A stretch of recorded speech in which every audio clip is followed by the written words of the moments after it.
name is Eddie Burgos.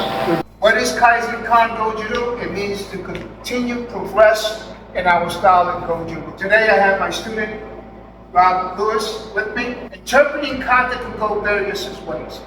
Okay? When we interpret kata, we have to take certain things into consideration. Today we're going to cover how, in fact, kata is interpreted. Okay? There are certain things we need to understand. First, there are no blocks. All your blocks are actually strikes. So if Rob was to attack me, this is not here. Instead, it's here. My stance also tells me whether I'm advancing or retracting. Generally, when you advance in kata, it is an attack. When you withdraw in kata, it's a defense. That being said, when we withdraw in kata, we're also offensively, aggressively defensive. So we are assertive, aggressive defense. So when Rob comes at me and I'm withdrawing,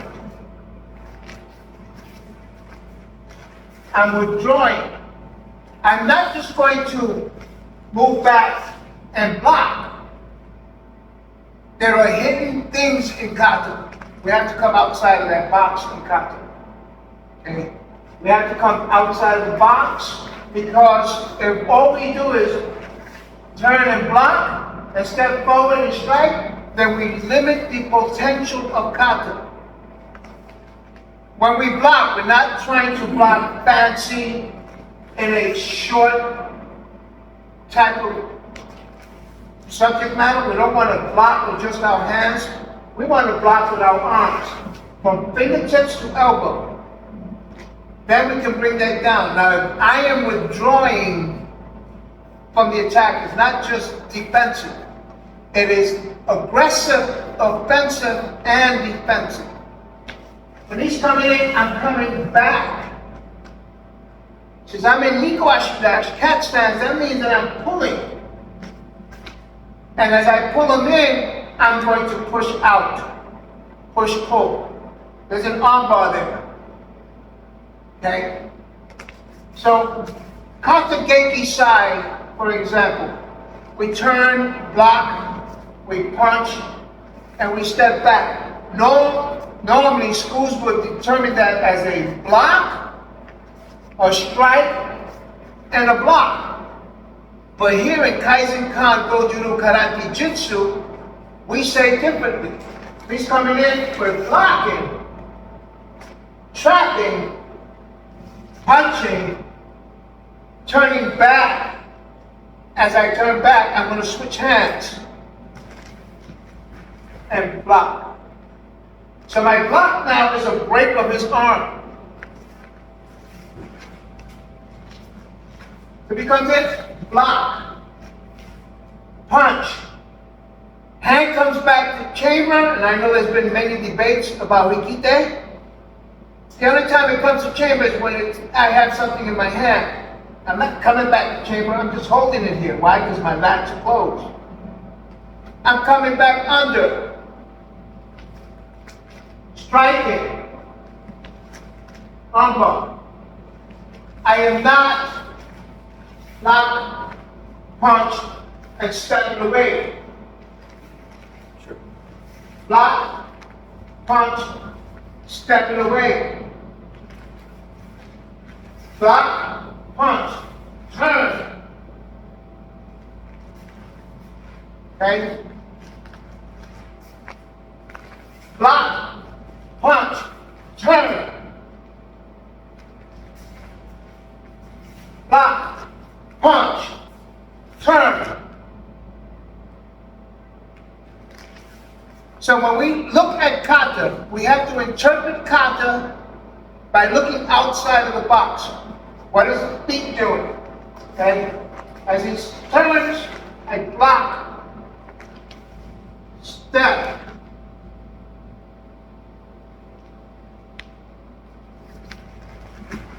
Kaya pare, Look at what this hand is doing, right? Punching. I'm coming back. I'm moving that arm out of my way. As I get on body.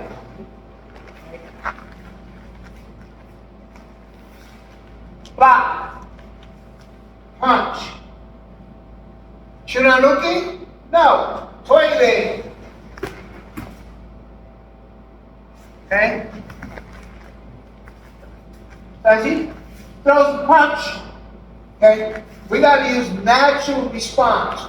Not this. This is too late. Too late. Natural response. Hook. Sink into it. Strike. Now the other hand is going to come under as I come over my get-on body.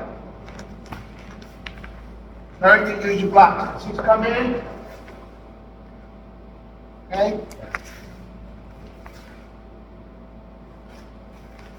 Now, it's not just a block here, but a strike alongside his arm, the heart meridian underneath. Right? Strike. The get-on body is trapped already. As I sink, it's coming down. Then, of course, you do whatever the kata tells you to do after that, right? Now, 1, 2, right? 1, 2, okay? 1,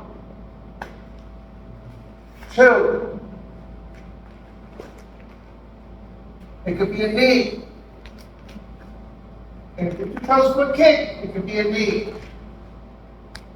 Okay? Then 1, 2, clear, punch, sweep, or you can turn it into kata setseru, right? So think outside of the box of the katas. Don't just follow the implicit. Don't be fooled by the implicit of the kata. The angles in the kata has a lot to say. The angles tells you what to do, okay? Just because in kata we're moving to the side doesn't mean that I'm blocking someone coming from the side. It means that I am moving at an angle. The person is your zero on your compass, okay? The person is zero on your compass. So when he starts to strike, I'm moving to the side to clear myself from that strike, okay? I'm moving at an angle. I'm moving at a 45-degree angle. Not because I'm facing this way. No. If you're in a confrontation, you should be facing your opponent, not sideways. Okay? You should be facing your opponent. As soon as I move in, you're moving at that angle so that you can get your outside target. Let's say if it's an inside strike, right? Here, there's my strike. Now I'm going to turn. Okay? I'm not going to step back. I'm going to turn and drop. The turn and the drop corresponds with the arm bar. Push down, lift up, using your lever. Okay? Here, strike, turn. When you're turning, since you have the hand on the person, you have your hand on the person, utilize that switch. Make sure you rub against, pull, lift, push. Okay? So think about what the kata is saying. Look at the kata, study the moves. Right? Angles. There's also angles into your strikes. Why? Because there's different targets. Learn Kyushu, learn your target points.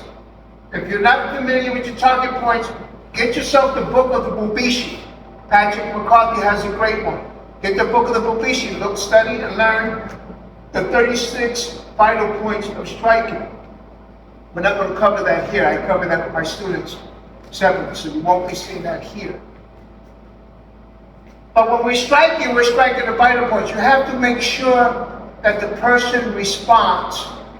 And the only way you're going to get them to respond is if you strike vital points. Okay? It's not just punching them in the chest. It's not just punching them in the arm. It's how we hit them.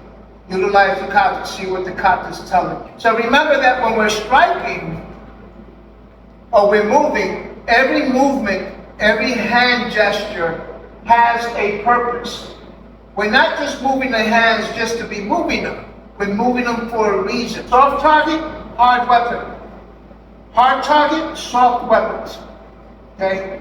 Just because it's soft, we say soft, and we tend to, because our Western mentality, we tend to interpret it wrong. We say soft and think weak, but no, not weak at all. Soft technique can be just as hard as hard techniques. Hard techniques can be just as soft as soft techniques. So if he's going to strike, that's a hard strike, but I use a soft technique. Why is it hard? Because it's linear, it's direct. That's a soft technique, but I used a hard method, right?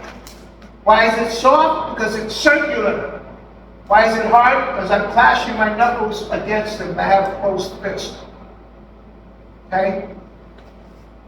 So know that every movement in kata has a purpose. Okay? For instance, in one kata that we have, we're here. He's lifting me. But if I relax, turn my hand up, grab, strike, clear, strike, turn, strike. Okay? Again, he can lift me because I'm tensing my arm. But if I relax, open my arms.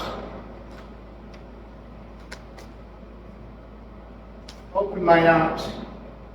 Grab his arm. Now I'm going to, I have him trapped here now. There's pressure. I'm not tensing. I'm relaxed. Pressure. Now I turn my elbow in straight. Come up. Come up. Okay, we see that in Gururumpa. We see that in Seunchi. Okay? That's what that is. Relax. Using my hips as well. As he starts to come in, hips. Hips. Trapping the arm. Then I turn. Because in the kata, we do this. So as he grabs me, here, and I turn. There's an arm grip. Then here, I like using the forearm, even though the kata says uppercut. I like to include that forearm, uppercut. Then down elbow. Down. Then I turn him around. Again. I'm not stepping back.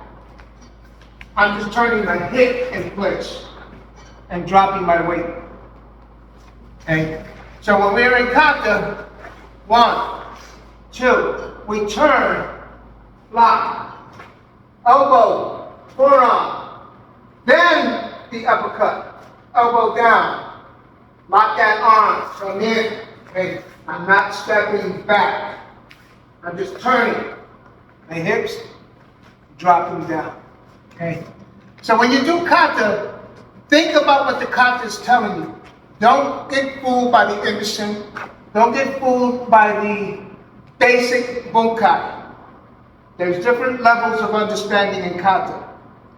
Utilize those different levels. Study the kata. Know what is happening. There is a secret in understanding kata. It's called Kaisai No Genri.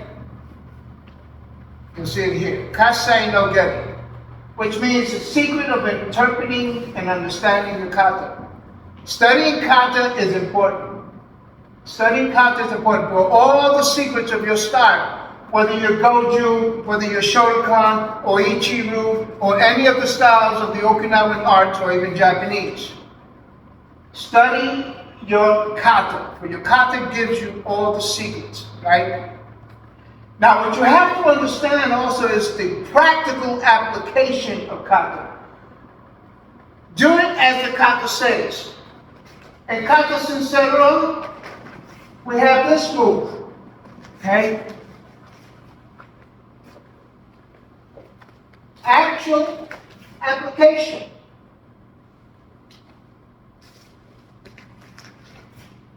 Okay? Some schools do this, and they punch over here, and they kick to the side. The opponent is in front of you. Think of that. Why am I going to kick to the side? Some say that this is a strike after the kick, right? Right.